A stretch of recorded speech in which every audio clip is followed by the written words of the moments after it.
O sol do sertão começa a subir e a temperatura já ultrapassa os 30 graus. O cheiro de brita recém-lançada se mistura à poeira vermelha levantada pelos caminhões. Compactadores vibram sobre o solo. Trilhos são posicionados com precisão milimétrica, enquanto técnicos conferem níveis com estações topográficas. No meio da paisagem seca do Nordeste, a ferrovia transnordestina deixa de ser promessa e torna-se infraestrutura concreta. Depois de quase 2 décadas, entre paralisações, auditorias e reestruturações financeiras, a ferrovia alcança 79% de execução física no trecho prioritário. São 1.206 quilômetros sob responsabilidade da concessionária, com todos os lotes contratados e frentes simultâneas em operação. Mas o que esses números realmente significam? Quais são os trechos já consolidados? O que ainda falta executar? Fique com a gente nos próximos minutos e confira um panorama atualizado da Transnordestina no trecho prioritário. A Transnordestina foi concebida para integrar o interior produtivo ao litoral exportador. O traçado parte de Eliseu Martins, atravessa Pernambuco, cruza o Ceará e segue até o Porto do Pecém. Originalmente, o projeto previa 1.753 quilômetros até o Porto de Suape, formando um corredor logístico com 2 acessos marítimos. Após a reestruturação contratual em 2022, o escopo atual passou a concentrar-se em aproximadamente 1.200 quilômetros, sob gestão da Transnordestina Logística S.A. A ferrovia foi reorganizada em 3 fases, priorizando o eixo economicamente mais viável no curto e médio prazo. Projetada para operar com bitola mista e padrão de carga pesada, a capacidade estimada é de até 30 milhões de toneladas por ano. Isso significa conectar polos agrícolas e industriais diretamente ao porto, reduzindo distâncias logísticas e dependência rodoviária. Mas extensão projetada não é sinônimo de infraestrutura concluída. Depois de quase 20 anos desde o lançamento oficial, qual é o estágio real dessa ferrovia no território? Para entender o estágio atual, é preciso revisar a origem do projeto. A Transnordestina foi lançada oficialmente em 2006, com o objetivo de reduzir o custo logístico do Nordeste. Naquele momento, o transporte de grãos, minérios e combustíveis dependia majoritariamente de rodovias, elevando fretes e reduzindo competitividade internacional. O projeto previa 1.753 quilômetros de extensão, ligando o Cerrado do Piauí aos portos de Pecém e Suape. Entretanto, a execução enfrentou obstáculos técnicos e financeiros. Em 2016, apenas 52% da ferrovia estava concluída. O orçamento inicial de 4,5 bilhões de reais ultrapassou 15 bilhões de reais ao longo dos anos. Em 2017, o Tribunal de Contas da União determinou a suspensão de repasses federais devido a inconsistências entre cronograma físico e execução financeira. A partir de 2019, iniciou-se uma reestruturação institucional. Em 2022, a concessionária devolveu o trecho Salgueiro-Suape, concentrando esforços no eixo até o Porto do Pecém. O contrato foi aditivado junto à Agência Nacional de Transportes Terrestres, definindo metas, prazos e marcos regulatórios. Vale destacar que o financiamento passou a contar com recursos do Fundo de Desenvolvimento do Nordeste, FDNE, Fundo de Investimento do Nordeste FINOR e aportes estruturados do novo PAC. Com isso, o projeto entrou em fase de estabilidade no contrato. A partir desse ponto, a análise deixa de ser histórica e passa a ser técnica. O que está efetivamente executado no terreno? Atualmente, dos cerca de 1.200 quilômetros sob responsabilidade da Transnordestina Logística S.A., 79% já estão executados no trecho cearense. Além disso, todos os 19 lotes da fase 1 estão formalmente contratados.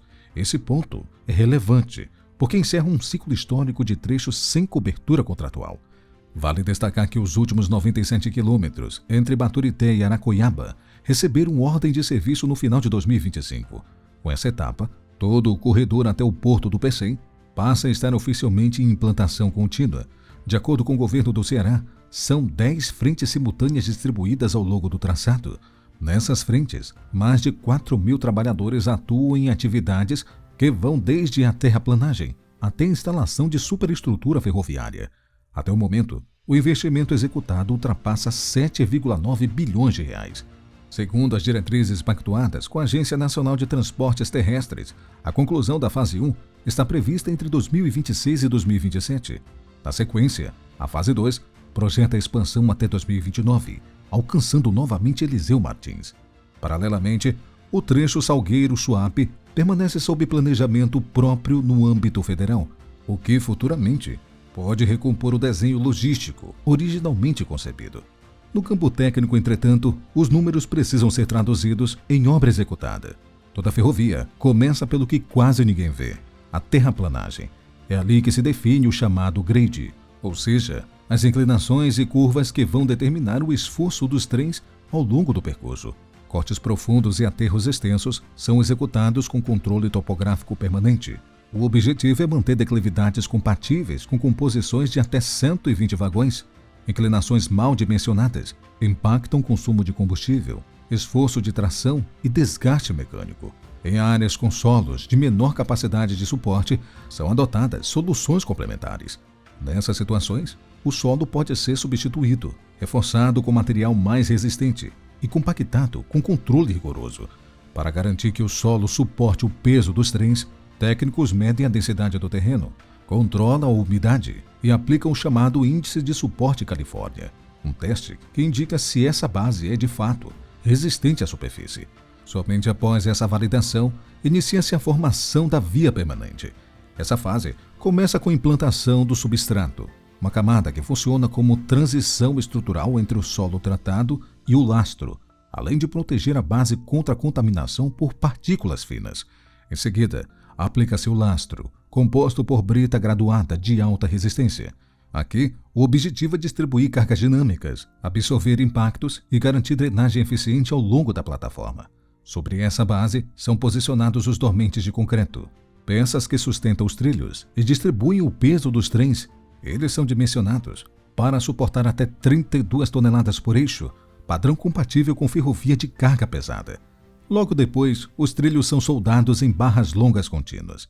Essa solução reduz juntas mecânicas, minimiza vibrações e diminui a necessidade de manutenção corretiva.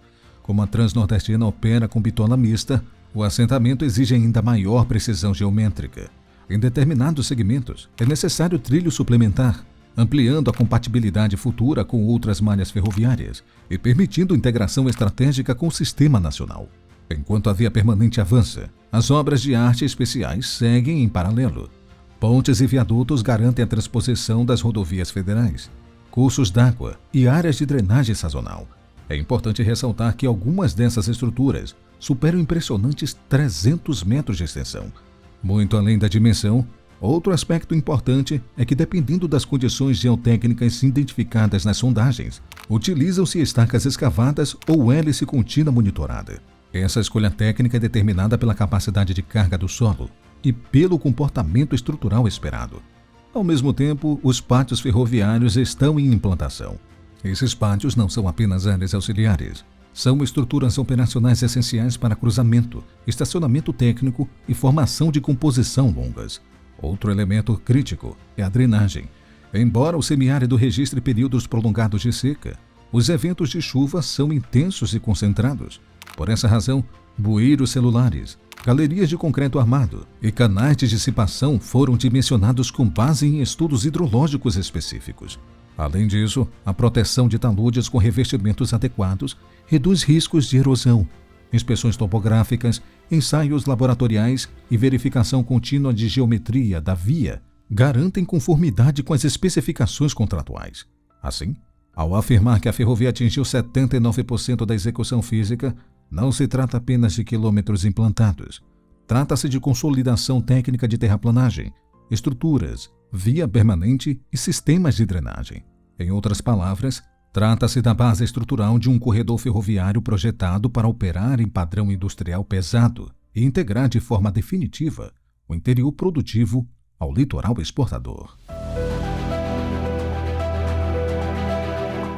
Para dimensionar a escala da Transnordestina, é preciso converter quilômetros em referências tangíveis.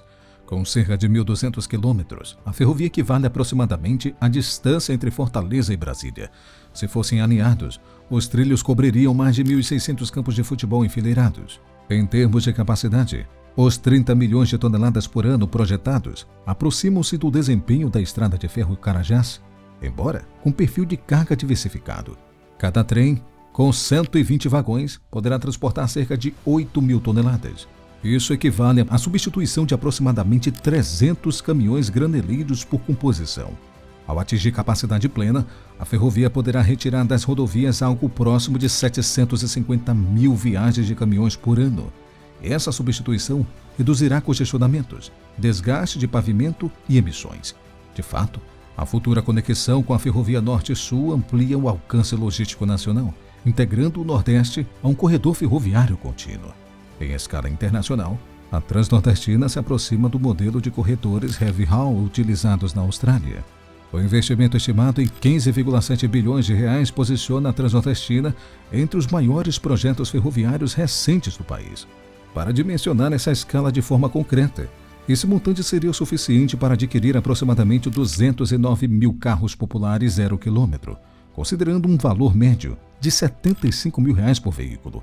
Em outras palavras, trata-se de um volume de recursos equivalente à forma de uma frota capaz de ocupar centenas de quilômetros de rodovias, mas que, neste caso, está sendo direcionado para estruturar um corredor ferroviário permanente, com capacidade de transportar milhões de toneladas por ano ao longo de décadas. A escala da Transnordestina deve ser analisada não apenas pela extensão territorial, mas pela transformação estrutural que promove na matriz logística regional.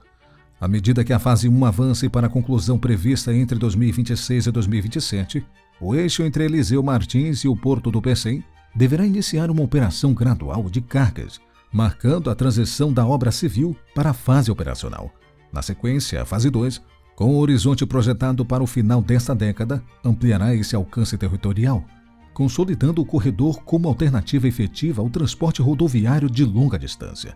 Paralelamente, a retomada do trecho Salgueiro-Suape reforça a integração logística de Pernambuco, reequilibra o desenho original do projeto e ampliando as possibilidades de acesso portuário. Além disso, a conexão futura com a Ferrovia Norte-Sul tende a inserir o Nordeste em um corredor ferroviário nacional contínuo, integrando-o aos principais fluxos de carga do país.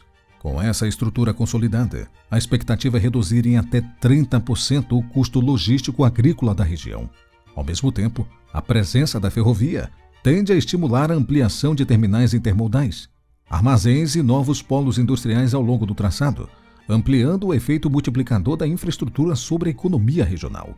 A Transnordestina atingiu um estágio decisivo, com 79% de execução física, todos os lotes contratados e financiamento estruturado. O projeto avançou para além da fase de incerteza. Ainda há quilômetro a concluir, mas, diferentemente do passado, há cronograma, recursos e frentes ativas. Se mantido o ritmo atual, o Nordeste passará a contar com um dos principais corredores ferroviários do país. Obrigado por ter assistido este vídeo até aqui. O que você acha dessa fase e do andamento da Transnordestina? Está lento demais, já deveria ter sido concluído ou está no ritmo correto? E o que você espera quando finalizar essa ferrovia? Deixe aqui sua opinião nos comentários. Eu vou ficando por aqui. Um forte abraço e até o próximo vídeo.